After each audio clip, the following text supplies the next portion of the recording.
good afternoon. I'm making this recording on the Sunday before we go back to school, inverted commas, tomorrow. This is the last day of the May half term and it's beautiful weather outside, but what better poem to analyse today than this lovely poem by Wilfred Owen. I say it's a lovely poem, but really it's actually quite a horrific poem, full of tragedy and trauma. But it's a very worthy poem and it's worthy of our attention. So whatever we are distracted by today, I hope we can just focus on this very short poem as it looks on the page.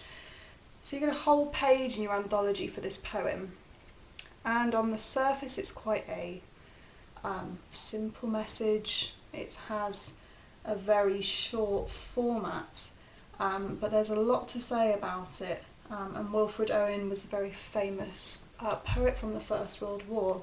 So I think it's important that we start with Wilfred Owen and explore a little bit about his life first, because the context of this poem is extremely important.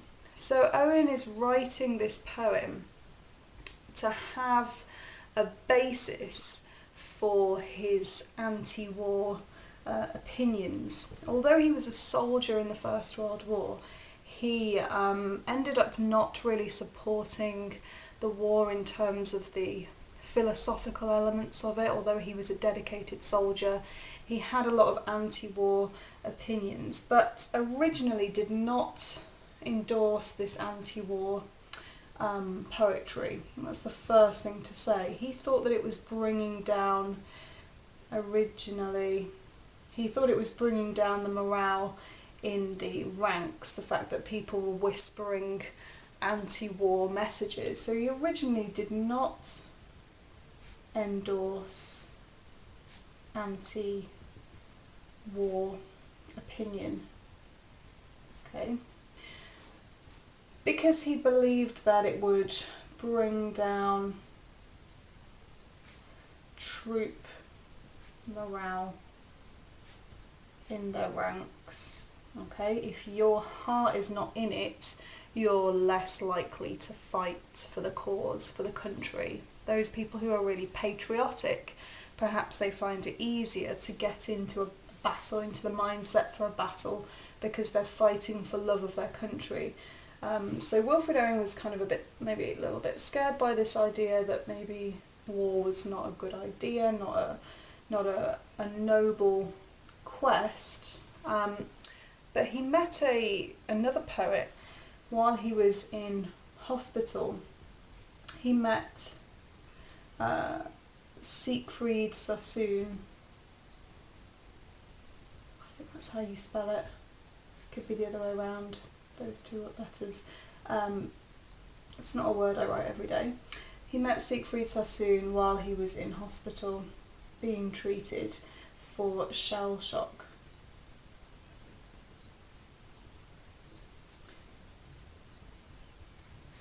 So shell shock being a condition that troops experienced after the artilleries had fired at them, the artillery shells. And we'll think about artillery shells in a minute because that's a key image that comes up in the poem. So he was a dedicated soldier, but he felt that war was futile, and he actually died.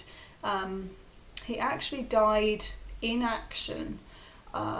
Just a few days before the world was over, the World War was over. So he fought in World War One. That's an important distinction, don't get it mixed up with World War Two.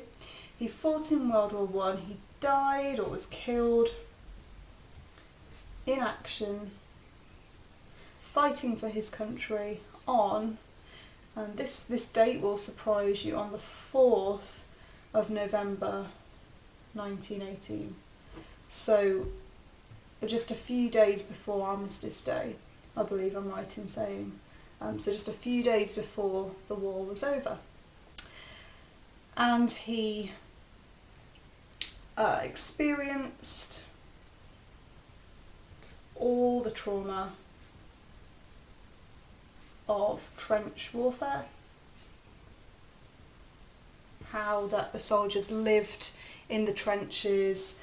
They went, and this is a key term for war poetry, over the top, going out onto the battlefield when all the artillery is raging around them.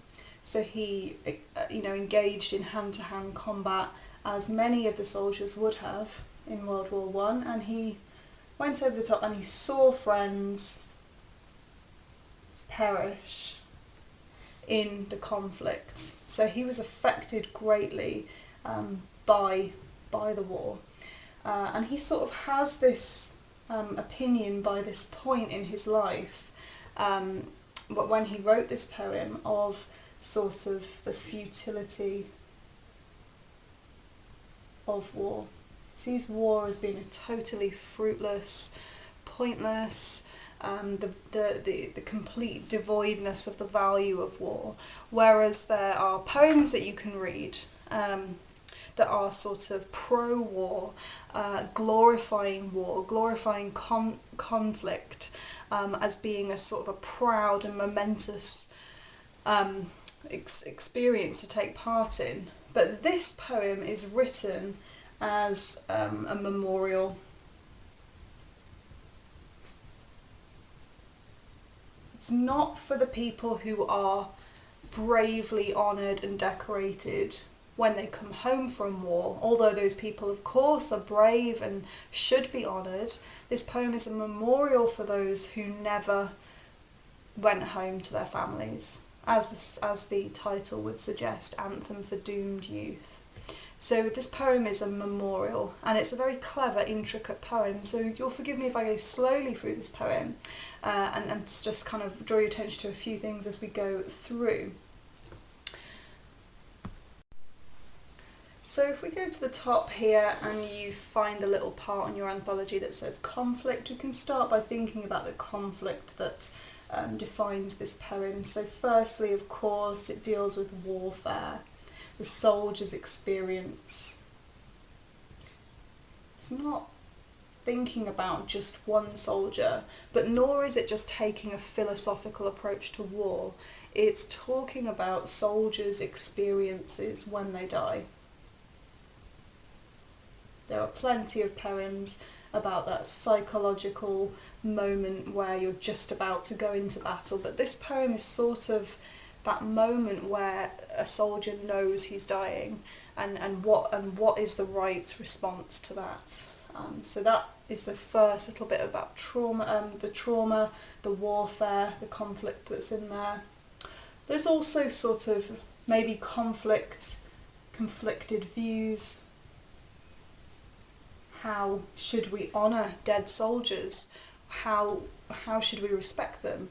So there are some conflicted views in there, which are going to be really important when thinking about some of the things that happen in this poem, some of the key techniques that Owen uses. And he's also seems to be a little bit in conflict with the religious traditions, ceremonies that seem to honour the dead soldiers. And it's interesting that he has this, that all the way through this poem there is sort of this semantic field of religious imagery. And that's interesting because Owen thought about pursuing a career as a clergyman, someone that works for the church. So he originally wanted a job in a church. I'll just put that as a very brief example. We're not going to dwell on that because it's not all about it. The most important bit about this is that he's sharing key experiences from soldiers, real life people, just like you and I, that died in battle. So let's look firstly at this title.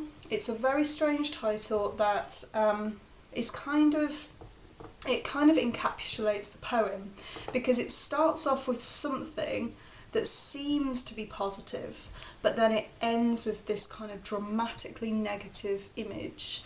Anthem for Doomed Youth. So an anthem we think about as being perhaps something that you sing when you're proud, when you want to have hope. If you think about like when you would sing an anthem for a football match, you'd sing the national anthem right at the start, not at the end, but it's sort of like that idea of psyching yourself up to have some hope for the event. It has this idea as well of solemnity. That's a key word that we're going to be thinking about in terms of the tone as well. We'll add that in at the bottom of our page in a second.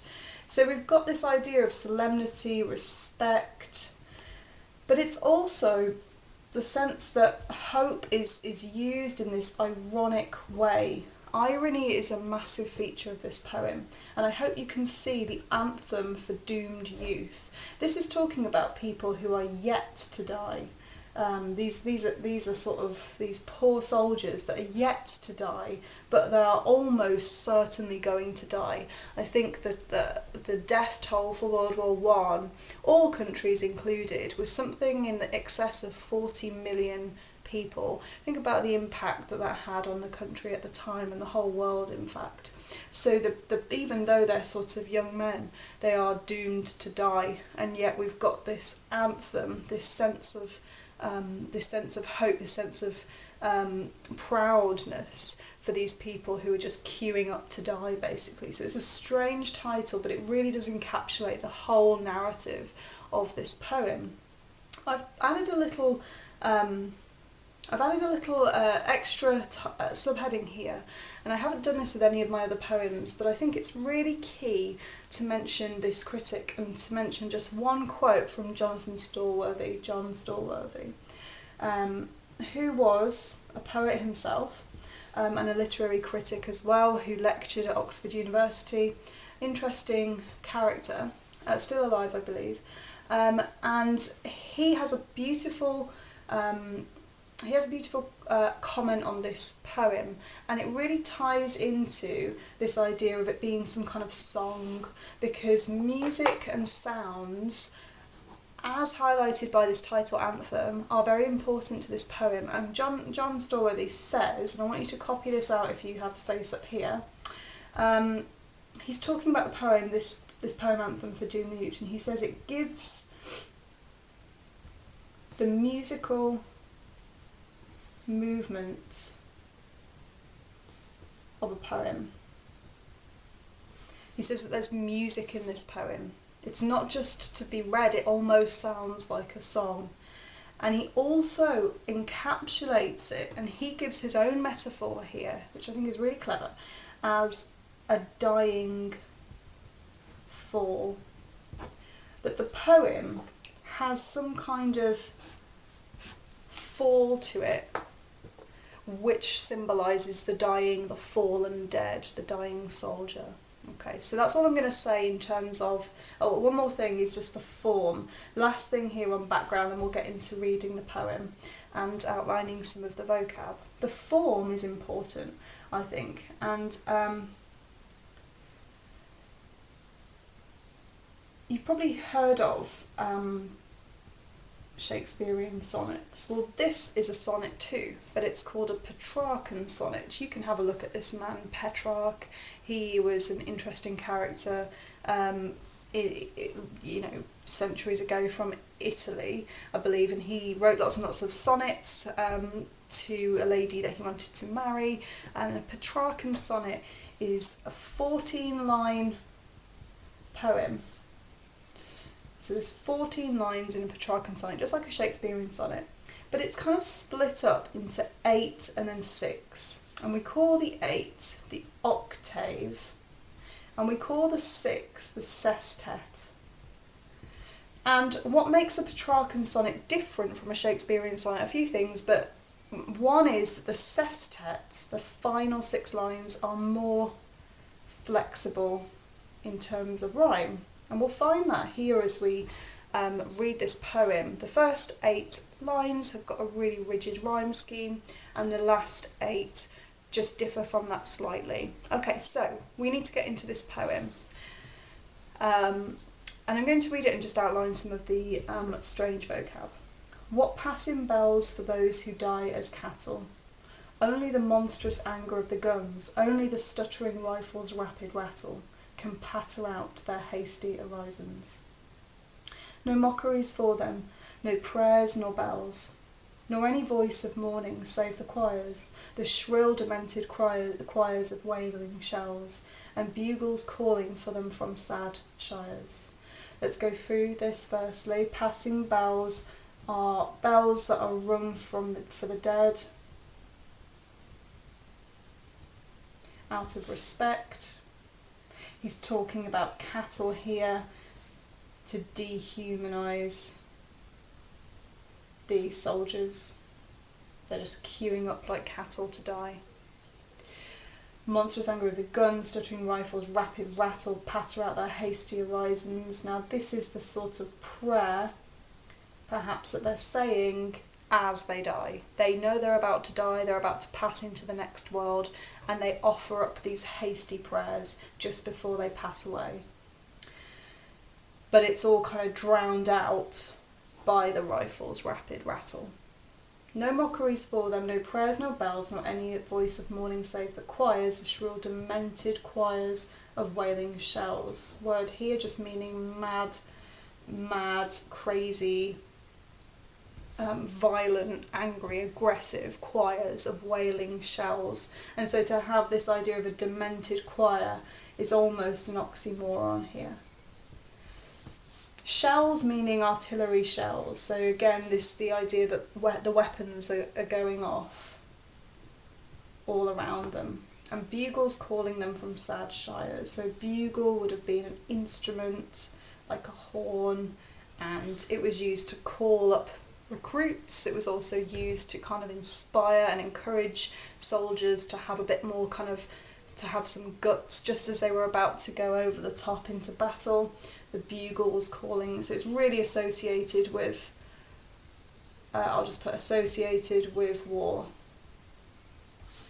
Sad shires, so we're thinking there about counties as they are recruiting more cattle to just queue up and die. What candles may be held to speed them all?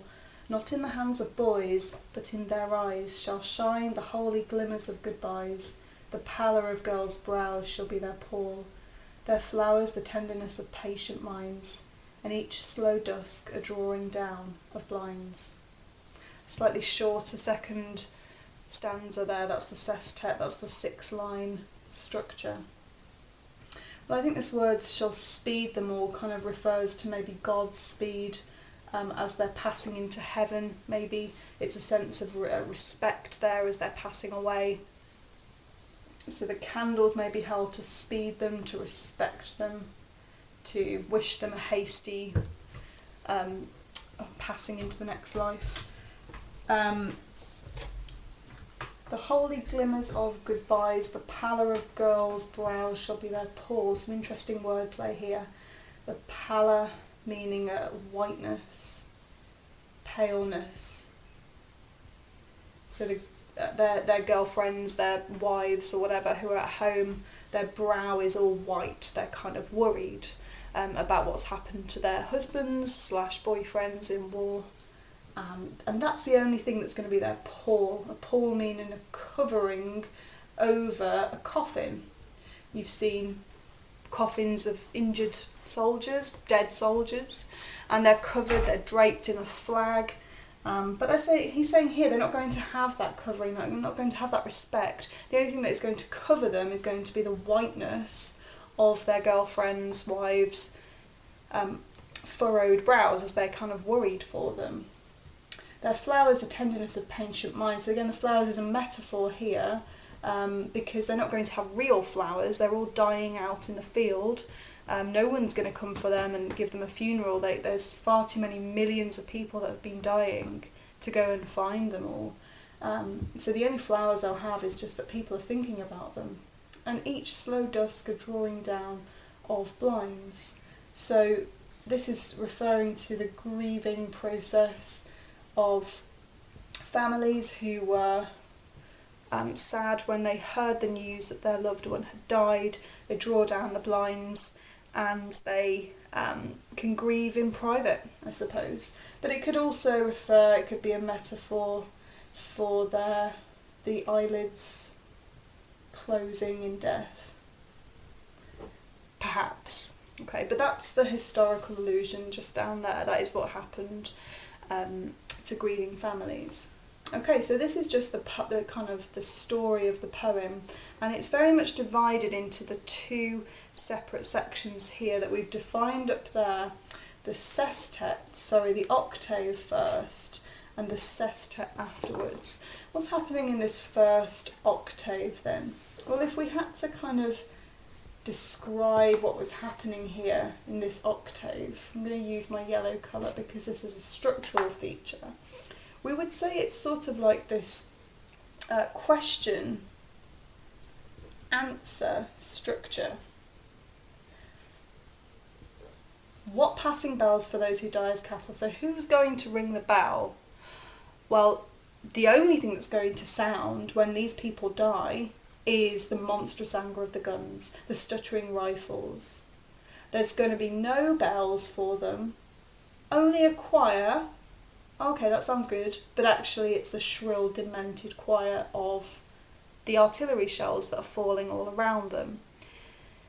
And the only thing that they can hear is these bugles calling up more and more recruits as they've just been dying. So the question and the answer structure is important here because it seems to subvert, change, distort the assumed. So I assume that bells are going to be rung when someone dies. Well, not really. It's only going to be this horrific soundscape of warfare that we're getting all the way through this first octave. Well, I assume there's going to be a choir singing for them. Well, there's a sort of a choir, but it's a shrill, demented choir of wailing shells. Can you see how that is subverting the assumed every time? So we've got this idea here that there's a sort of an intense soundscape, and we could say in English that's a phonological effect. So you could say that that's the sort of you could say it's a soundscape. You could say it's a sound effect. I'm going to call it a phonological effect. The idea that I can hear certain things that are happening in this poem and it's bringing the war to life. I can hear that there are bells, that there are wailing shells, that there are choirs, that there's a bugle. So we've got this phonological effect and it recreates the hostile war soundscape. Hopefully you can see all of these things here. Again, the rattle as well of the rapid rifle. On top of that, we've got a lot of alliteration. Rifle, rapid, rattle. That's really important here. Why would we have alliteration in a poem about war? Well, perhaps it just reinforces the repetition of war, the fact that it's going to go on and on and on without anybody doing anything about it. Okay, that's perhaps what it represents there. But we've also got the onomatopoeia. So if I can spell that over here for you. Onomatopoeia. We've got the onomatopoeia effects here, all adding into this soundscape of war. And again, Owen wants us to he wants to share a soldier's experience, and so he does this with these onomatopoeic words: wailing, rattle. Okay, so we've got the stuttering as well. I'm going to highlight these here. Stuttering, and on these techniques where I've got two, just going to put a little underline here so that I can kind of see that it's going on twice. Owen is giving us this experience of the war because we can't feel it for ourselves. He's trying to share that with us. One more thing that's happening in this octave, we've already alluded to it up here. It dehumanises the soldiers, but look carefully and look at what is personified in this stanza. The voice of the wailing shells, the stuttering of rifles. The bugles are calling. You can even argue that this is it here. So we've got personification of the weapons. The weapons are personified. That's really important here. You can find that all the way through this stanza and have a look at it on your own. If you're not convinced, look carefully. Because nothing is mentioned as a person here, not even the soldiers, they're just cattle. But the only thing that's personified is the weapons, and it seems to Owen that these soldiers are acting like robots almost. They are just petering out, pattering along to their death. But the weapons are the only thing that seem to be alive and full of I don't know, purpose and full of life, which is really ironic when you think about the fact that weapons are taking away the lives of the soldiers. So the weapons are personified as being alive, but the weapons are destroying life. And isn't this really helping to reinforce Owen's message that it is just all so pointless and futile? Because what's the point in just everything being over, a whole field of dead people, and the only thing that's alive are just the weapons around it? Again, it's just reinforcing this idea that it's completely futile. Important word. So what is happening in this next sestet? Well, I've sort of run out of room now on my poem. I told you you'd need the whole sheet of the poem here.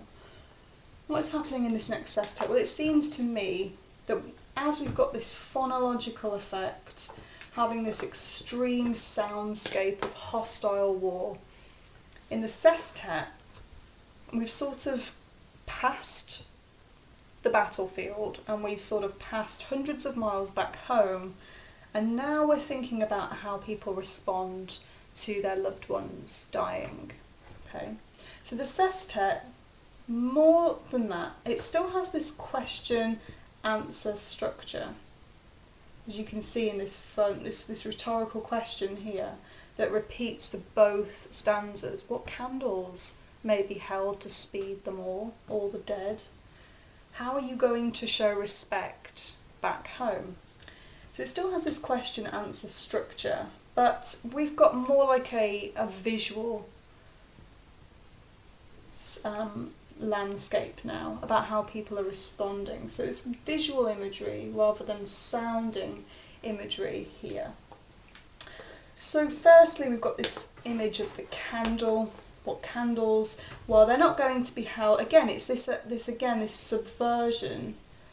I assume you're going to hold candles and have a vigil for these people. Well, not really. There's so many of them that have died, not in the hands of choir boys, but in their eyes shall shine the holy glimmers of goodbyes. Lovely rhyme there. And what it's saying is, very simply, in their eyes, as they cry, that is almost like a little candle that they are holding to the dead ones. So it's an image, it's a metaphor that they've got little tears in their eyes, the glimmers of goodbyes. Again, this alliteration reinforcing the repetition that's happening. It's going to happen all over the country whenever they've heard that their relative has died. The boys are not going to hold candles for them, but they're going to almost have this kind of flickering candle in the tears in their eyes. A really touching image there. And there's some really clever wordplay going on here. The pall and the pallor. A very clever wordplay. And it's difficult to think of why Owen would put this clever wordplay in here. But it's almost like he's saying anything we can think to give these soldiers out of respect is insufficient to honour them, to truly honour their sacrifice, it's just so insufficient. So I'd really like to think about these words, because these are going to help us with our message in the poem in a second. So we've got the futility of life, we've got irony going on here, and we've got the idea that it is just all so insufficient to honour truly the sacrifice of the soldiers. Again, the flowers are not really going to honour them. We can't even give them real flowers. We're just going to think about them and hold them in our minds. Again, it's insufficient. And each slow dusk a drawing down of blinds. And I want to say that this last little line here makes you, the way it's written, the way it's drawn out, even that word drawing down of blinds, it makes you slow down. And it's the assonance,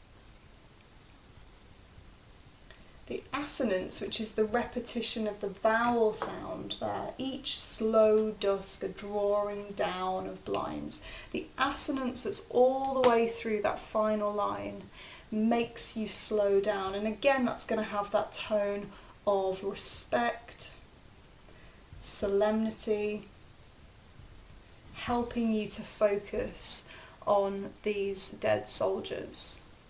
So as we just track down to the bottom of the page, like we've done with the other poems that we've studied, we've got our tone and messages board up here, just so that we can fill in a lot of gaps. This part of the analysis process is really important because it draws together all of those ideas that we've just had. There's no way you can remember everything about this poem. It's too complex. But you can pick out a few key messages and talk about the tone as well. Firstly then, as we've just said, and I think this is the most important thing, the message of this poem is there is never enough respect and honour that we can give to fallen soldiers. Never. Okay, I think that's really important that we have that in our minds, firmly fixed in our minds. Again, bringing in that word insufficient. So the mourning and the grief that people have in response is insufficient to, truly honour them, honour their memory. And he's sort of saying, what is sufficient?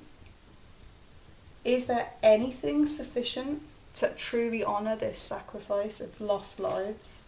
And so inevitably then that leads to the final message here, where Owen really kind of brings it home in that final sestet. He questions the value of war in the first place. Is it valuable? Is it ever going to resolve conflict, having a war about it? Because the soldiers themselves, they're individual, as individuals, are dehumanised. And so in doing that, we have this message that it's all entirely futile. I think these are the key messages to take from this poem. I really do. Okay, so we can never give enough respect or honour to these fallen soldiers. The response is always insufficient. And he really does question, why is war happening in the first place? It seems entirely futile to him. And don't forget, he was a soldier, a brave, determined, diligent soldier. He's not just somebody who criticises on the sidelines. He has a very key role to play. I think we can break up the tone because it changes quite a lot. In the first octave, we seem to have this cacophony of chaos. in terms of the vocab that's chosen, in terms of the onomatopoeia, clashing with the soundscape, clashing with the alliteration. There's almost too much to take in. It's totally overwhelming. And that is completely intentional.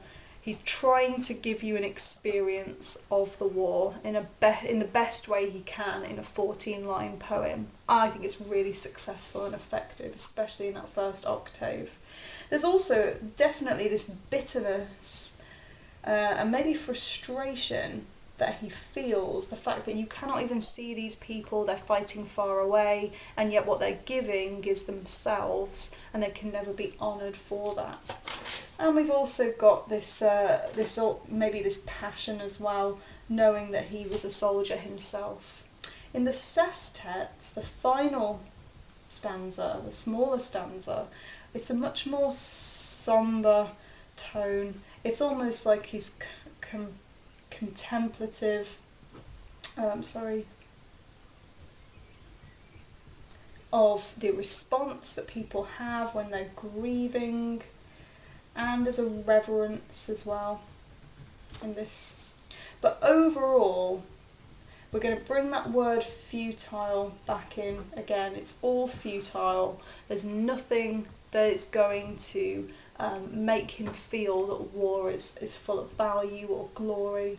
There's also a sense of irony, in the sense that everything is subverted. The things that you think should be there are not there, or they're kind of there but in a much more horrific, traumatic way, like the choirs.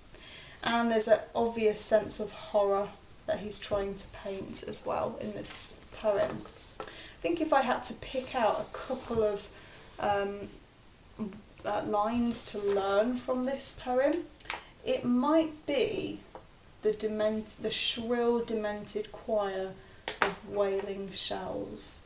This, to me, tells me everything that I need to know about this poem, and it paints such an enormously horrific but very real picture in my head that I've just zoned into this line as being the key line in this poem. But you may choose a different one if you wish. Any questions or comments, drop them in the box below. Thanks so much for listening.